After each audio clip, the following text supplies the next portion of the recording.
Как да си направим вкусни моркови, пълни с пробиотици? Първо си нарязваме морковите по дължина, нагоре-долу равномерни парчета. Бива да отбележим, че не трябва да белиме морковите, тъй като ферментацията няма да протече правилно.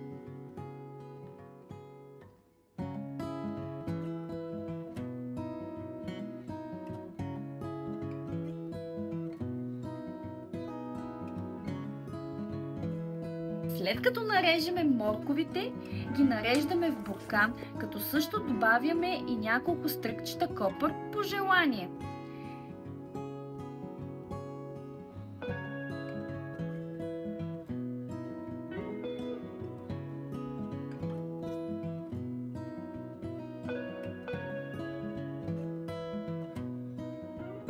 За ферментацията ни трябва качествена сол.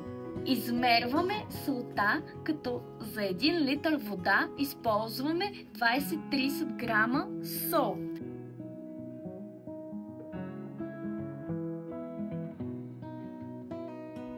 След това изсипваме нашата сол в 1 литър студена вода и разбъркваме много добре, така че да се разтвори напълно.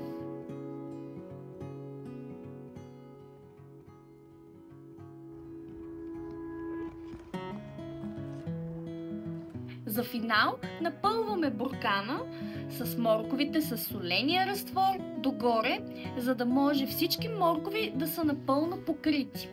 И вуаля! След 2 седмици морковите са готови за консумация.